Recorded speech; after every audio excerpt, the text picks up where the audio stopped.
मैं अभी 7-8 दिन बाहर था ज्योग्राफी प्रैक्टिकल लेने के लिए शिव तहसील की 7-8 स्कूलों में गया हुआ था।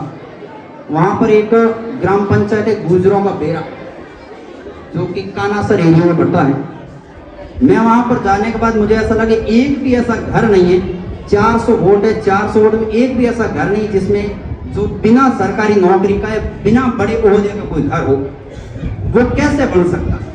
वो अपन ये सोचते हैं, बाहर जाते तब देखते हैं कि ये इस गांव के अंदर फलाने गांव में डॉक्टर है, उसमें IITN है, इसमें टीचर है, इसमें RAS है, इसमें कोई किसी बड़े ओहदे पर है। लेकिन जब वापस अपने गांव में आकर मंजर देखते हैं तब अपने आप को सोचने पर खुद को हम भी मजबूर होते हैं, और आपको भी होना चाहिए मेरे हिसाब से, कि दूसरा यदि कर सकता है तो अपन क्यों नहीं कर सकते। संबंधित या गाँव से संबंधित जो मूल विषय है, बच्चों से संबंधित है, उस पर विचार करने की है।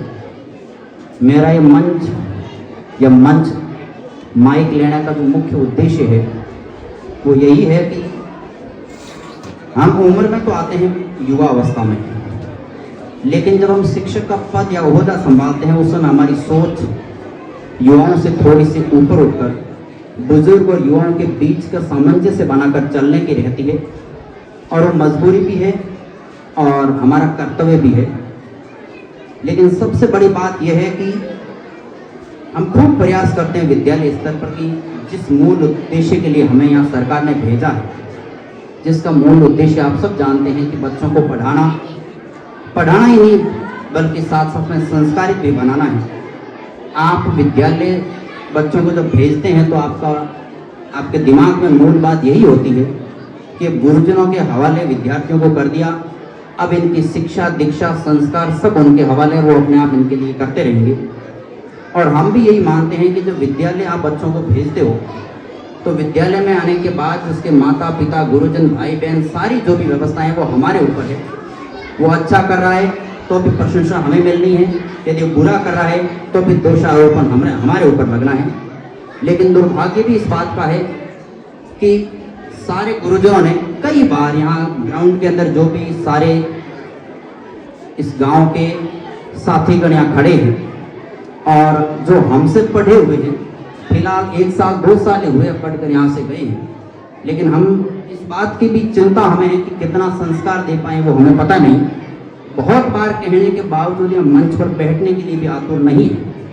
ये बात हमें इस बात के लिए सोचने पर मजबूर करती है कि हम अपने विद्यालय से निकलने वाले विद्यार्थियों को कितना अनुशासित रख पाते हैं और कितना उनको सही दिशा में। हो सकता है हजारों काम होते होंगे, लेकिन आज का जो प्रोग्राम है उस प्रोग्राम में बैठकर आनंद लेने का, लुत्फ उठाने का प्रोग्राम है। इस प्रोग्राम को बनाने के लिए देश के कितने ही नौजवानों ने अपनी बलि दे दी, शहीद हो गए, लेकिन उनके इस शहीद की जो प्रोग्राम है, जो आज़ादी का उत्सव है, इस आज़ादी के गणतंत्र के उत्सव को भी अपन मनाने के लिए 2 घंटे बैठकर सुन नहीं सकते। और फिर जब बाहर जब बात आती है कि उनका कोई भाई बहन यहाँ पढ़ता है तो वो बात बताते हैं कि गुरुजन पढ़ाते नहीं है, मास्टर पढ़ाते नहीं है। पढ़ाने की बात तो ऐसा है कि दोषारोपण करना अलग बात है, लेकिन अपने आप के अंदर भी थोड़ा झांकने की जरूरत है कि अपन जिस प्रोग्राम में बैठकर 2 घंटे भी उस प्रोग्राम को सुन नहीं सकते, उस प्रोग्राम के अंदर आप आए, आप इसलिए आए कि इस कार्यक्रम को भव्य बनाना है, लेकिन बैठने में आपको कष्ट होता। खैर ये आपकी बात है, बात विद्यालय की है। आप सारे बुजुर्ग लोग सामने बैठे हैं, युवा पीढ़ी थोड़ी सी इस हमारी बातों से इत्तेफाक कम रखती है। कम इसलिए रखती है कि जब खून उबाल मारता है तो बाकी सारी चीज़ें उनके धराशायी हो जाती हैं, कुछ भी नज़र नहीं आता। आप बुजुर्ग लोग और जो 40 साल की उम्र के पार के जो लोग बैठे हैं उनके लिए थोड़ी सी बात कहने की है। बात यह है कि हम खूब कोशिश करते हैं कि अपने इस गांव के, मैं एक उदाहरण दूँ, मैं अभी 7-8 दिन बाहर था ज्योग्राफी प्रैक्टिकल लेने के लिए शिव तहसील की 7-8 स्कूलों में गया हुआ था। वहाँ पर एक ग्राम पंचायत है गुजरों का बेरा, जो कि कानासर एरिया में पड़ता है। मैं वहाँ पर जाने के बाद मुझे ऐसा लगा एक भी ऐसा घर नहीं है, 400 वोट है, 400 वोट में एक भी ऐसा घर नहीं जिसमें जो बिना सरकारी नौकरी का है, बिना बड़े ओहदे का कोई घर हो। वो कैसे बन सकता? वो अपन ये सोचते हैं, बाहर जाते तब देखते हैं कि ये इस गांव के अंदर फलाने गांव में डॉक्टर है, उसमें IITN है, इसमें टीचर है, इसमें RAS है, इसमें कोई किसी बड़े ओहदे पर है। लेकिन जब वापस अपने गांव में आकर मंजर देखते हैं तब अपने आप को सोचने पर खुद को हम भी मजबूर होते हैं, और आपको भी होना चाहिए मेरे हिसाब से, कि दूसरा यदि कर सकता है तो अपन क्यों नहीं कर सकते।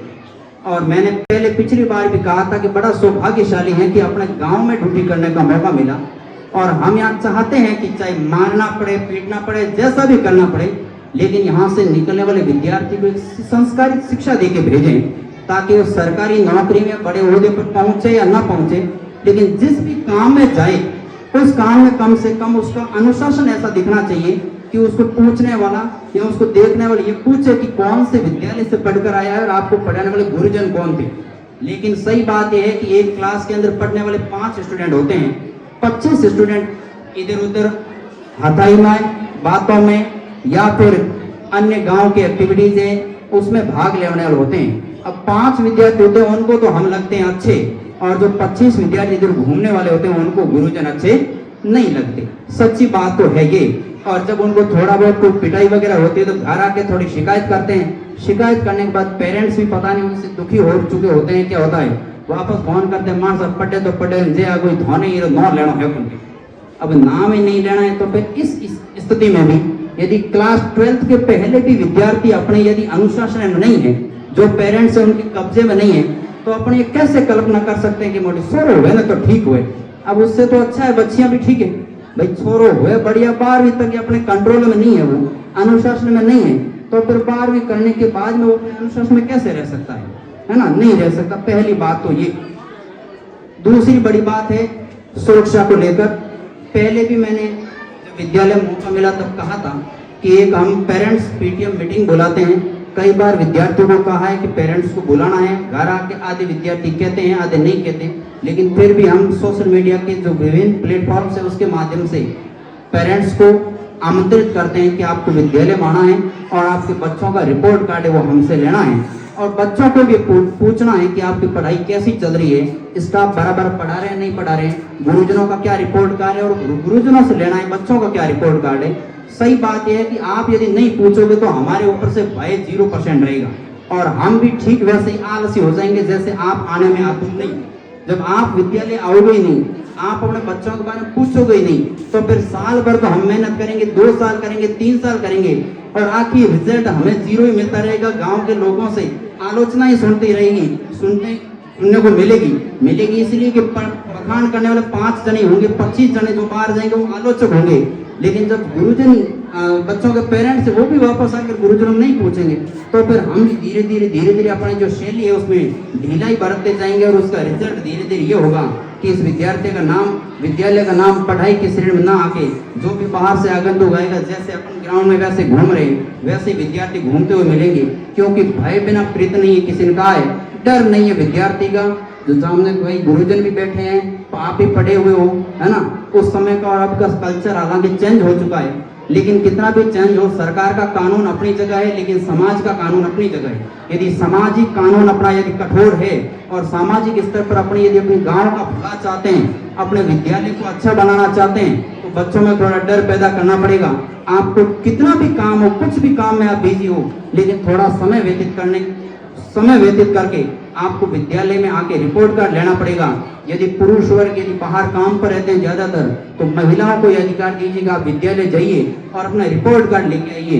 बच्चों के बारे में प्रगति जब तक आप नहीं चाहोगे, तब मैं सच बात बताऊं, कोई बताता नहीं, अपन तो खुली किताब है, बता देते हैं कि आप प्रगति नहीं चाहोगे तो हम प्रगति क्यों चाहेंगे। सीधी सी बात है, हम ये चाहते हैं खूब पढ़ाने के लिए, लेकिन 2-2, 3-3, 4-4 साल, 5-5 साल तक आप पूछने ही नहीं आओगे, तब हमें पता चल जाएगा कि आप अपने बच्चों की जो नई पीढ़ी इसको किस दिशा में ले जाना चाहते हैं। शिक्षा के क्षेत्र में आपका क्या विचार है, ये हमें उस समय पता चल जाएगा। लेकिन अभी विद्यालय में साल, सवा साल मुझे भी ड्यूटी करते हुए हो गया, लेकिन अभी तक कोई भी 1-2 बार मीटिंग हमने बुलाने की कोशिश की, लेकिन 4 जने या 5 जने मुश्किल से पहुंचते हैं।